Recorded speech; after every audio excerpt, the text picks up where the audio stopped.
Hello and welcome everybody. Josh RV Nerd of Bish's RV taking an updated look at the 21 mml J-Feather. First time I saw it was actually here at this big Jayco display that they have every year for dealers last year. And overall, I like kind of the tweaks and the updates that they've applied here. So we're still looking at things like double ASDEL. It's carpetless, it's ventless flooring, it's very easy cleaning, it's super pet friendly. But there's a lot of different builders who make a layout like this. Where this one kind of helps separate itself is they went with the direction of putting a Murphy bed in the front of it. Not that you necessarily have to use it. Like if you don't care, you're like, I like everything about this, but I don't like Murphy beds. Don't use it like a Murphy bed. You really kind of don't have to. But on a rainy day, if you want that extra space to kind of stretch out, or everybody wants their own place, or you have some friends or guests over, it's actually kind of nice to have more than super slide seating space in something very nicely under 30 feet, very generally half-ton towable, a maximum weight of 6,500 pounds, an RV that isn't too hard to get toted around here. So it's small, light, it's easy to move, but it's got some really nice things. Like this year they went with a bigger refrigerator and factory standard solar that they just didn't have last year, and like the bigger fridge just wasn't even available. You couldn't even swaption it in if you wanted to. The new LCI quick drop stabilizers, if you've never seen those things in action, they provide amazing stability on the RV. Where that's really nice is like if one of you has to get up and use the bathroom at night, you don't end up shake, rattling, and rolling the whole RV around. And overall, they've also given it a full facelift inside and out. But again, it's not just a case of brand new look, same great taste. Now, there's things about this some people like, and there's things about this some people don't. Like the Murphy bed being one. Some people dislike the proximity of the bathroom to the kitchen, although it's actually very common in RVs, but this floor plan style, for some reason, really kind of triggers people in that regard. And I want to hear from you. As we go through this, let me know what you like and what you would change given the opportunity, and I'll do my best to kind of give you all the insights that I can along the way. And hit that subscribe button, like our video if you appreciate what we're doing for you today, because it is currently very late. Basically, everybody else has gone home. It's just me and a bunch of trailers and a lot of work, and I might lose my voice if I keep this up. I am really liking this new updated decor that they have in these. They kind of took the best pieces and parts of their two previous decors from last year and just sort of merged and mashed it all together, and I like it. Now, this is a, we're walking in the entry door and looking left. That's what we're looking at right now.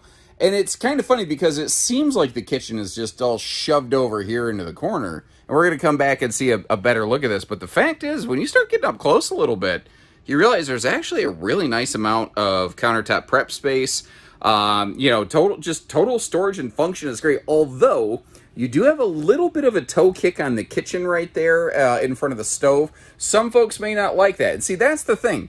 Is, yeah, sometimes you see this, it's the same layout as everybody else. I totally, 1000% get why you may feel or say something like that.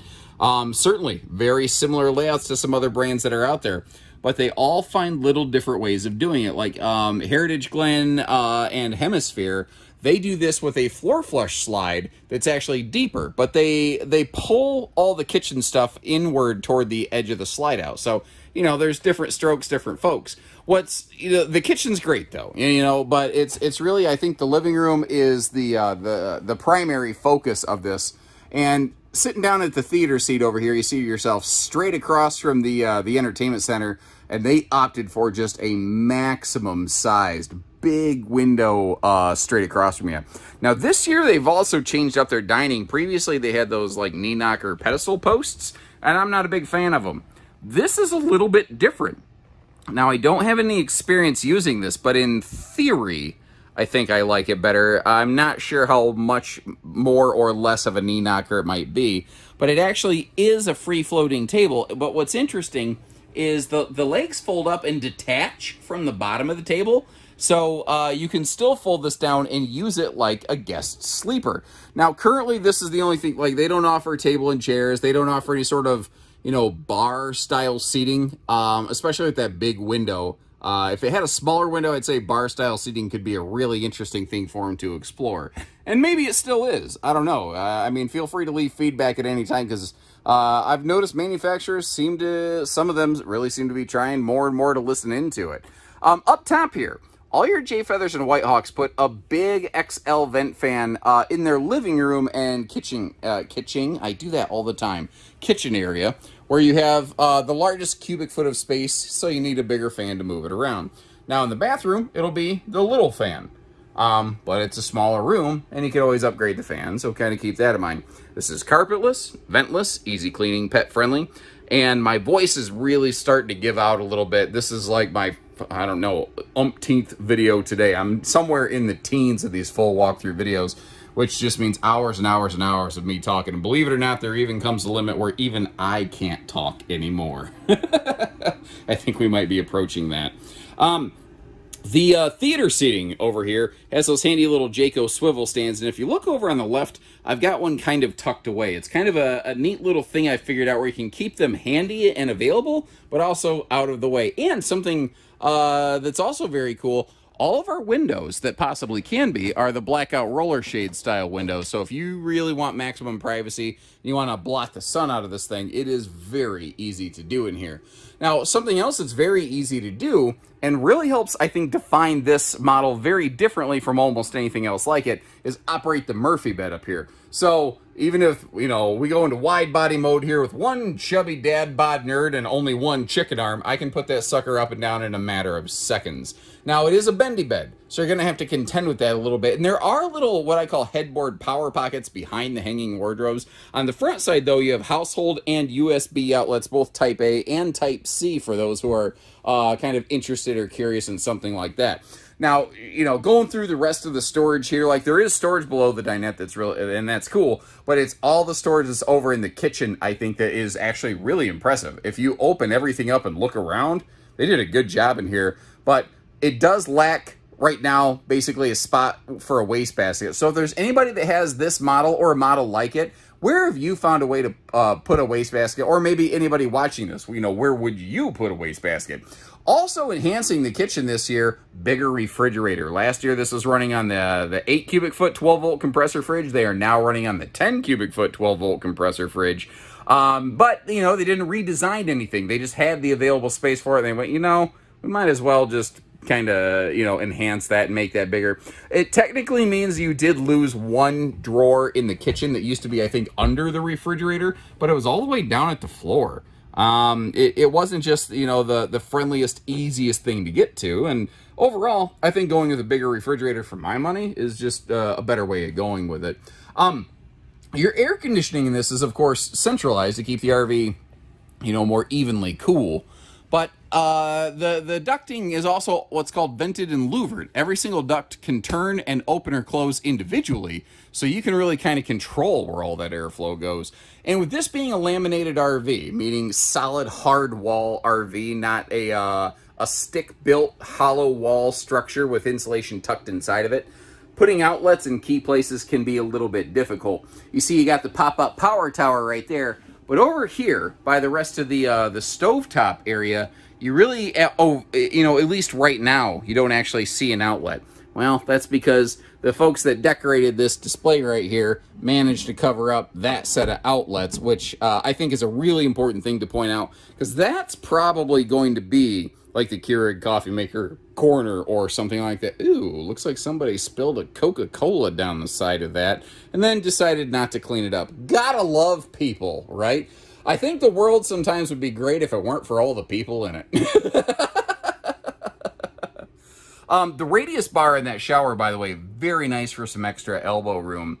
And the fact that you've got like that double medicine cabinet right there, that's actually a really cool surprise, although it does create the 4-head shine, or rather 5-head shine feedback loop coming off of my skull, which probably has you blinded now. The elbow room around this was surprisingly good. I didn't expect it to be that good, actually. I don't remember it being that good last year, but that doesn't mean that it wasn't. I see so many RVs that most of the time this floor plan in the bathroom gets really, really tight. Now, looking through all the bathroom storage here, that is also another one of those, like, really pleasant surprise kind of areas, especially with having fully enclosed doors on that linen storage all the way on the left side of the bathroom. Most manufacturers who build this layout leave that totally, totally wide open, and I'm not a big fan of that personally. But the shower here. It's a 6.5 foot tall sidewall. I do have to have my head in the skylight in this. I'm a little over 6 foot tall, but I really had to like stand all the way over to the point that my arm would be basically punching through the shower curtain anyway, for that to be an issue, for headroom to be an issue with the skylight. So overall, what they did, I think, works pretty darn well. Something else that's interesting, the air conditioner on these, there's no air upgrade. It's just a standard 14,500 BTU unit. And I would love to hear from some folks who maybe live in Sun Country who have an RV, one of these or one, you know, of a similar size or something like that. And maybe share some feedback, some notes with the class. Let us all know, how does that air conditioner, you know, keep up for you in those hot climates? I'm curious. But this is one of the really great qualities of this floor plan. I've shown it in sofa mode all day up front, but the fact is, you'd never really have to use this in Murphy mode if you don't want to, because they still built it so that you could leave the bed down all the time, and even be able to use the bed in transit. Now, there's a lot of manufacturers, when they start making Murphy beds, one of the real big benefits of a Murphy bed is you can chop a bunch of length out of an RV very quickly. And if you make it so that you can still use the bed in transit and lay that down, you kind of give up that potential benefit. But sometimes for me, I think that's a case of the juice being worth the squeeze. So with the slide closed, you can very easily navigate through here. You got to reach around the slide fascia a little bit to maybe get to part of the sink. But for the most part, you can use the sink, the bathroom, the bed. And because the dining is also available, since it's not buried in a slide out, this is basically the best, I think, road mode access can possibly get in an RV, you know, with a slide. This is a floor plan and an execution of the floor plan that, generally speaking, I think pretty commonly qualifies for the concept of half-ton towability. Again, you know, nicely under 30 feet with room to spare on top of that, and a maximum weight of 6,500 pounds, meaning fully loaded with cargo, not exceeding 6,500. That's a pretty healthy, nice, lightweight recipe. Now, they no longer seem to have the fiberglass nose caps. Fiberglass nose caps look awesome. They don't generally really provide any extra function for the RV, though. They just add weight and cost. And they said, you know what? We weigh enough and we cost enough. We'd like to be lighter and less expensive. So they got rid of that thing. Now, if a fiberglass nose cap wraps like way over the roof line and kind of sleeves the roof, or if it wraps over the sidewall a little bit, that can be a neat leak preventative measure. But that's not what they were doing with this cap. The battery disconnect kind of out of the way over the corner here, and you see those stickers on the wall above it. That's actually where there's a little bit of a level of inverter prep. So if you wanted to add an inverter to this, you could get some live action power off a couple of those outlets straight off your battery. Although, keep in mind, if you do that, you will tax your battery extra hard very quickly. Tucked in the upper left section of that pass-through, there's also a set of household outlets up there, which can be really, really handy outside. Now, this is an Asdell using brand. It's kind of started with a Feather Micro, and now all the J Feathers and all the White Hawks are using what I call double Asdell, where it's the composite panel layering in place of wood paneling in both the inside and outside layers of the sidewalls. It's a little bit lighter in theory. Now, thicker Asdell can sometimes, you know, take care of that where it's not as light anymore.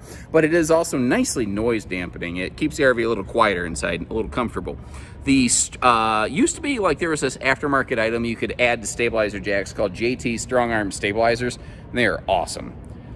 And that's basically what we're looking at. That is the integrated variation thereof of those things, and they work extremely well. You've got those on all four corners of the RV, those quick drop stabilizers, and you can actually tell visually, there's a little red wedge on them. If the stabilizer bar goes past the red wedge, then you're getting proper stability. You're getting, you know, comfort, which is really nice. Now, this one's a little bit bigger, like the step up from the 19 MRK, but they both share like really good patio space. Nice campsite window coverage, big awning area. I could get rid of the outside speakers myself, but I'm really becoming kind of jaded on that. I don't even know why. I'm becoming a grumpy old man when it comes to the outside speakers thing. At least when they're really up high like that. Goodyear Endurance Radial's making another return for the J Feathers series this year. 87 mile an hour rated. though I do hope you never tow an RV that quickly. Just generally speaking, is not ideal. Now, it's a little bit easy to miss, but there's a little black bracket on the wall right over there. That is telling you that is where there's an outside TV mount. So if you want to do a little bit of, you know, outdoor viewing action, you could do that here. Now, that griddle you're looking at is not necessarily standard with this floor plan, so keep that in mind. The Jay Feathers that have camp kitchens, those will have griddles standard, but these, you know, couples models with no outside kitchen, not necessarily by default. Now, it's kind of boring stuff to talk about, but things like a hot-cold outside utility shower, black tank flush, those are features that I think a lot of people just kind of, you know, if you've never owned an RV, you don't care about. But if you've ever used an RV, you realize how super, super handy widgets like that actually are. You may notice too, one of the interesting changes here, they've moved away from the Schwintek slide system, basically across the entire family. They're now using a Norco Exact slide system, which is a cable slide system, but it's basically one of the very few direct replacements for a Schwintek. I've seen that from a lot of manufacturers lately here. Tankless on-demand water heater back here in the corner, and that is giving us, you know, if you want to take some back-to-back extended hot showers, nobody has to get too awful crazy going through it. And you saw with our floor plan in a flash, there are now 200 watts of standard solar up here and a 30 amp controller. And I'm happy about that. If I'm being picky though, I don't really love the placement of the solar panel. It is just like directly in front of the ladder. It just feels like it could have been moved a little bit to give you a little safer up-down access. So I'm gonna wrap this up because, as you can see, I've got plenty more work to do tonight. Now, the company doesn't require us to stay after like this, by the way. Some people said, Josh, are you okay? Do you need, you know, is your company working you enough? No, this is all self-inflicted. I choose to be here right now. It's also the best time to record when no one's around. It's kind of nice. I will leave you some links in the video description to check for pricing and availability on one of these at any of our stores. You can see where we have one. And if we're sold out, call our team. We'll get you some figures on one, and we'll get one coming for you however you'd like to option and swaption it out. And until next time, take care, stay safe, have fun, and happy camping, everyone. Here I am moonwalking again.